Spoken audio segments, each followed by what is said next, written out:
Hoy en Coffee Letras, cuentos de Máximo Gorki.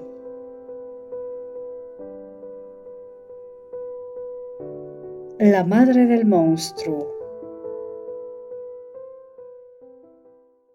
Día tórrido. Silencio. La vida está como cristalizada en un luminoso remanso. El cielo contempla a la tierra con mirada límpida y azul por la pupila resplandeciente del sol. El mar se diría forjado en metal liso y azuloso.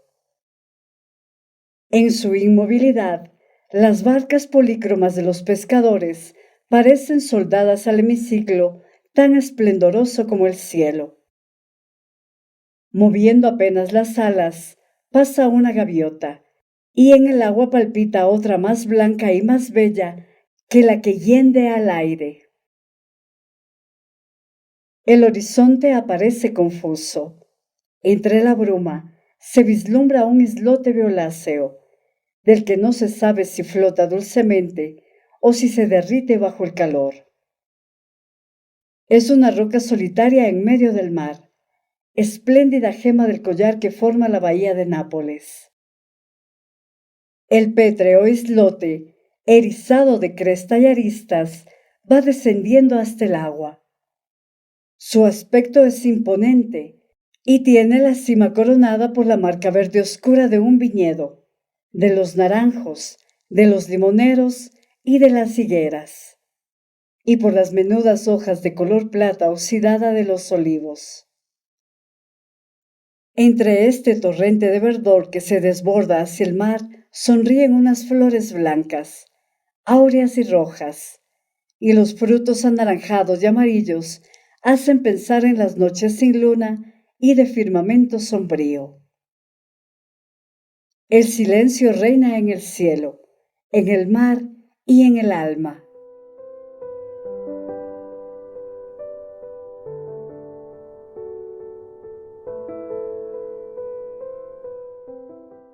Entre los jardines serpentea un angosto sendero, por el que una mujer se dirige hacia la orilla.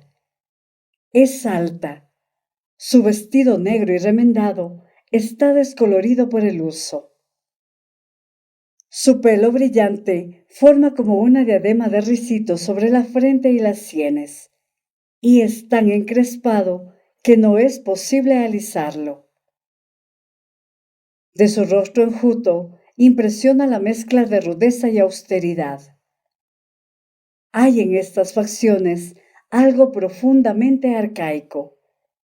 Al tropezar con la mirada fija y sombría de sus ojos, se piensa sin querer en los ardientes orientales, en Débora y en Judith.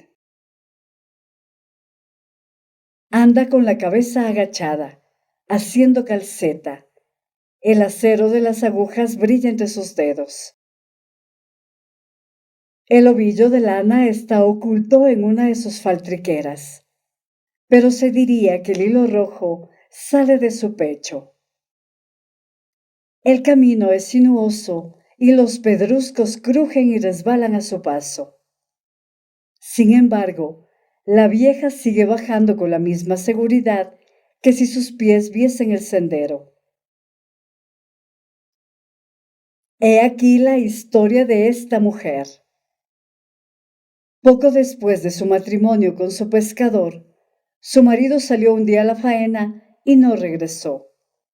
La mujer estaba grávida.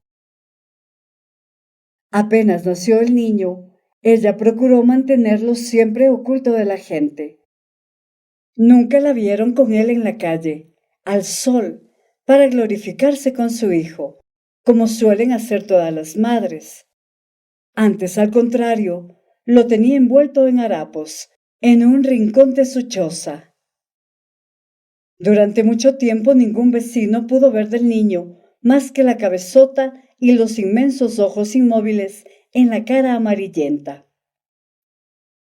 Advirtieron asimismo que la madre, que antaño había luchado a brazo partido contra la miseria, llena de alegría, infatigablemente, que sabía comunicar valor a los demás, se mostraba ahora taciturna, y parecía estar siempre meditando, con el ceño fruncido, como si contemplase el mundo a través de un velo de dolor, con mirada extraña e interrogadora.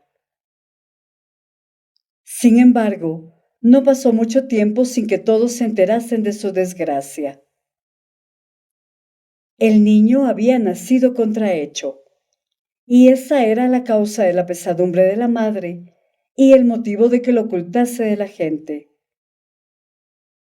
Entonces los vecinos, condolidos, le dijeron que comprendían el dolor de una madre que da a luz a un hijo anormal, pero que nadie, salvo la Madonna, sabía si aquella prueba era un castigo, y que el niño, de todos modos, no debía ser privado de la luz del sol.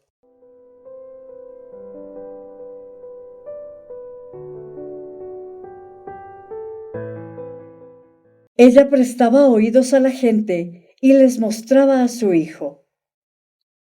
Tenía éste unas piernas y unos bracitos en extremo cortos, como aletas de pez.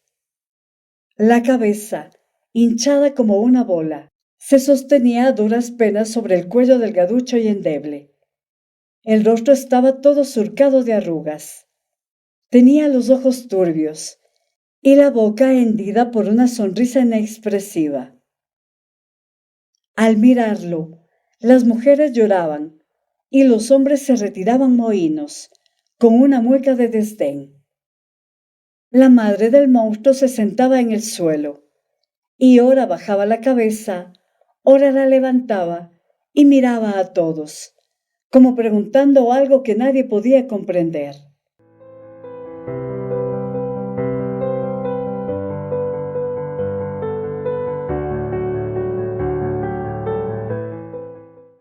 Los vecinos construyeron para el engendro una caja semejante a un ataúd. Lo llenaron de vellones de lana, colocaron en ella al pequeño monstruo y lo pusieron en un rincón del patio.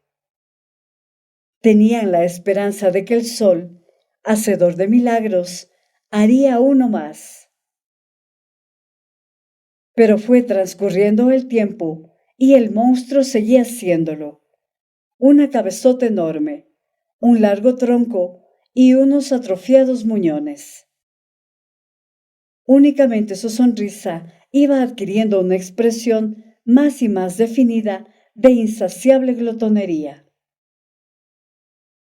En la boca surgieron dos hileras de agudos dientes, y los cortos y deformes brazos se adiestraron en coger los trozos de pan y llevarlos, sin equivocarse nunca, a la ávida bocaza.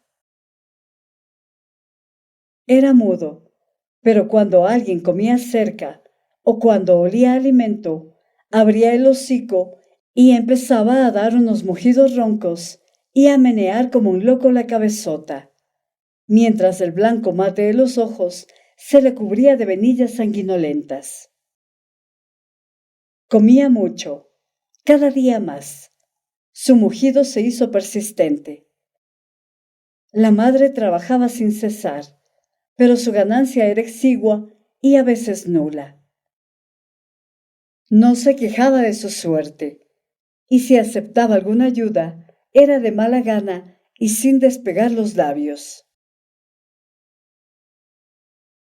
Cuando estaba fuera, los vecinos, cansados del constante mugir del monstruo, corrían a meterle en la boca mendrugos, frutas y legumbres, y cuanto comestible tenían a mano. «¡Te va a comer viva!», decían a la madre. «¿Por qué no lo llevas a un asilo?». «No quiero oír hablar de eso», contestaba la pobre mujer. «Soy su madre, yo lo traje al mundo, y yo he de ganar el sustento para él». Como era aún hermosa, más de uno quiso hacerse amar por la desdichada, pero no obtuvo el menor éxito. A uno, precisamente a aquel hacia quien se sentía más inclinada, le dijo un día: «No puedo ser tu esposa. Tengo miedo de engendrar otro monstruo. Tú mismo te avergonzarías. No, vete». El hombre insistió recordándole que la Madonna hacía justicia a las madres y las consideraba como hermanas suyas. Pero ella exclamó: ¡ay! No sé de qué puedo ser culpable, pero se me castiga con crueldad. El pretendiente suplicó, lloró, se enfureció, pero la mujer no cedió. Me da miedo, decía, he perdido la fe en mi destino. El hombre se marchó muy lejos y no regresó nunca.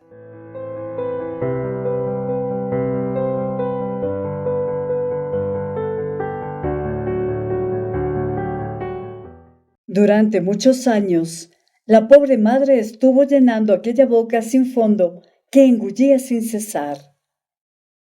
El monstruo comía todo el fruto del trabajo materno, la sangre, la vida de la desgraciada mujer. La cabeza, cada vez más desarrollada, era horrible. Semejaba a un globo a punto de desprenderse del atrofiado cuello para elevarse por el aire, tras haber topado contra las esquinas de las casas. Todos los que pasaban por la calle y miraban hacia el patio se detenían estupefactos, estremecidos, sin atinar a comprender qué era aquello. La caja estaba adosada a un muro por el que se enredaba una parra, y de su interior surgía la cabeza del monstruo. El amarillento rostro estaba surcado de arrugas. Los pómulos eran salientes, los ojos mates, desencajados, casi salían de las órbitas. Aquella horrenda imagen se quedaba fijo largo tiempo en la memoria. La gran nariz, achatada, vibraba y se estremecía. Los labios, al moverse, dejaban al descubierto unos dientes carniceros. Y a cada lado del globo surgían dos desmesuradas orejas, que parecían tener vida propia e independiente. Aquel horripilante mascarón estaba rematado por un manojo de pelos negros y rizados como los de un africano.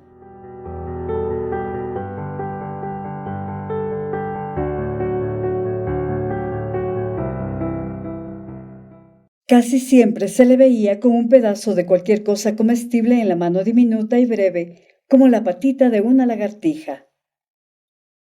Entonces inclinaba la cabeza y mascaba con gran ruido, sorbiéndose los mocos, y los ojos se le movían hasta fundirse en una mancha turbia y sin fondo sobre la pálida faz, cuyas contracciones semejaban las de la agonía.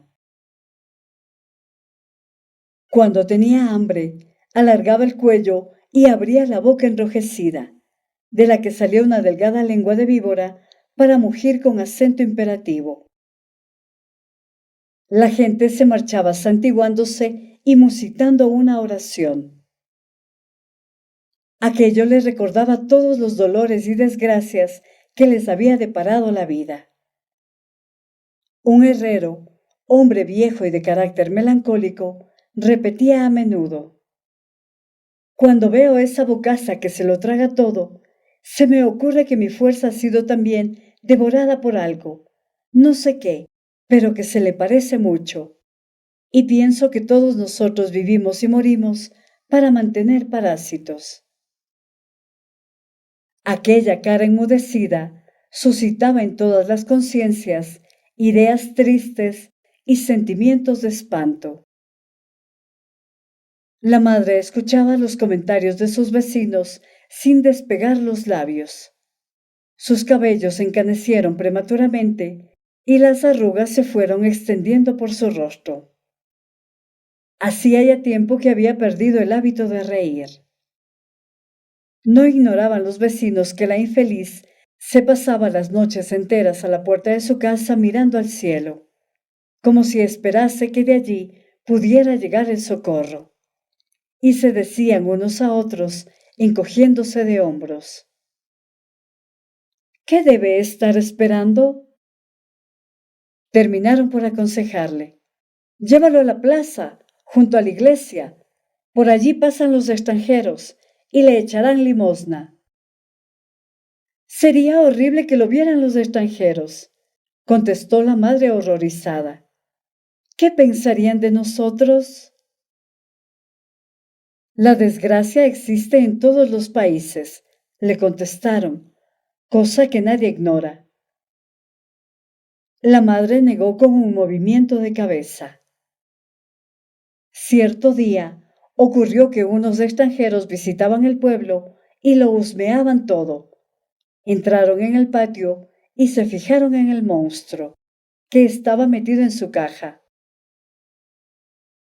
La madre fue testigo de sus gestos de repugnancia y comprendió que hablaban con repulsión de su hijo. Pero lo que más le sorprendió fueron ciertas palabras pronunciadas con acento de desprecio y animosidad, y también de triunfo.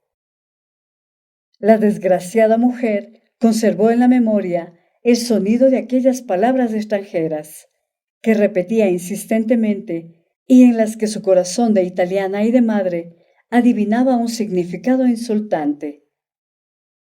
Aquel mismo día fue a casa de un adivino conocido suyo y le preguntó qué significaban las palabras que había oído. Estás escuchando Coffee Letras con Eva Grijalva.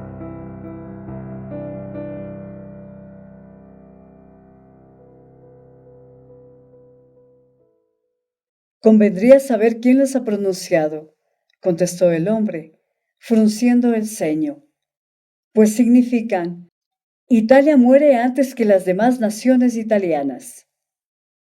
¿Quién forja semejantes mentiras? La pobre mujer se marchó silenciosa. Al día siguiente, a consecuencia de su hartazgo, su hijo murió entre convulsiones. La madre se sentó en el patio, junto a la caja, con las manos cruzadas sobre aquella cabeza inerte. Permanecía quieta, inmóvil, y parecía más que nunca esperar algo. Fijaba la mirada interrogante en cada uno de los que desfilaban ante el cadáver. Todos guardaron silencio. Nadie le preguntó nada, aunque muchos se sentían inclinados a felicitarla por haberse liberado de aquella esclavitud. O tal vez hubieran deseado consolarla por haber perdido al que, después de todo, era su hijo. Pero nadie despegó los labios. Hay momentos en que todos comprenden que ciertas cosas no pueden expresarse sin que parezcan reticencias. Mucho tiempo después de la muerte del monstruo, la madre seguía mirando a la gente a la cara, como si se preguntase, no se sabe qué. Pero luego, poco a poco, pareció ir olvidándolo todo.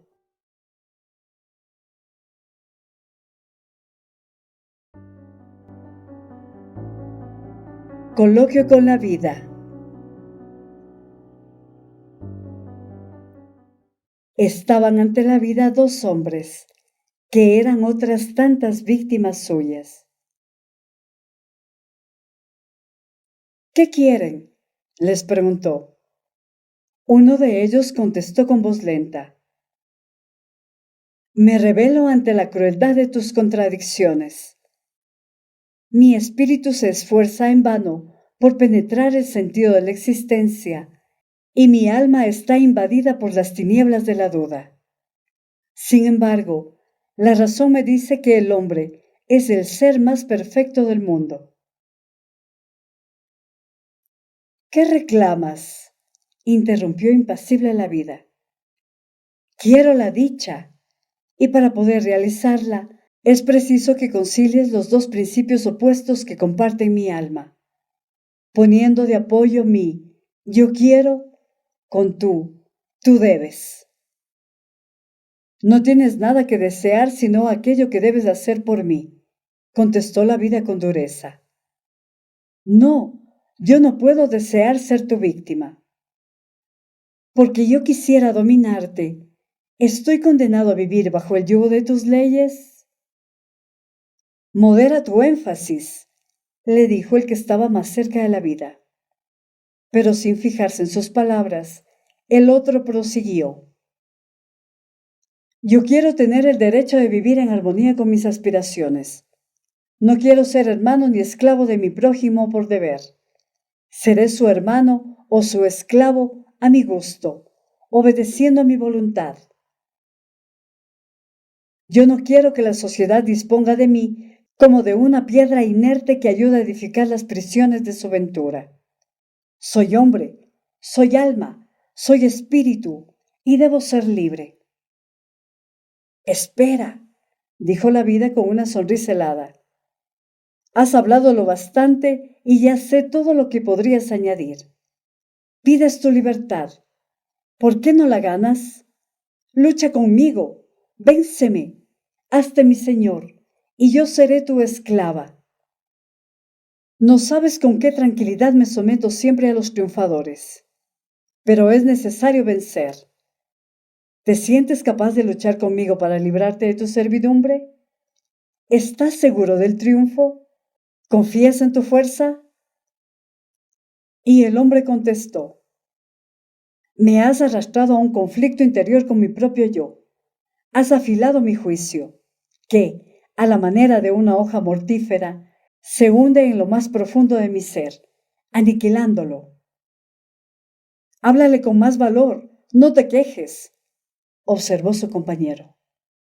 Pero el otro continuó. Ah, si la tiranía me concediese una tregua, déjame gozar de la dicha. La vida volvió a sonreír con su sonrisa de hielo. Dime, al dirigirte a mí, ¿exiges o pides una gracia? Pido una gracia, contestó el hombre como un eco. Imploras como un mendigo de solemnidad, pero has de saber, pobre hombre, que la vida no da limosnas. Has de saber que un ser libre no pide nada, se apodera por sí mismo de mis dones. Tú no eres más que el esclavo de mi voluntad. Solo es libre aquel que sabe renunciar a todos los deseos para dedicarse enteramente a conseguir el fin elegido. ¿Has comprendido? Márchate. El hombre había comprendido y se tendió como un perro dócil, a los pies de la vida, para recoger humildemente las migajas de su festín. Entonces las miradas de la vida se dirigieron dulces hacia aquel que no había hablado aún y cuyas facciones estaban llenas de bondad. ¿Qué pides? No pido nada, exijo. ¿Qué exiges? ¿Dónde está la justicia? Dámela. Más tarde sabré conseguirlo todo. Por el momento, solo quiero la justicia. He esperado mucho tiempo con paciencia, con razones, sin el menor descanso. He esperado, pero llegó la hora. ¿Dónde está la justicia? Tómatela, contestó la vida impasible.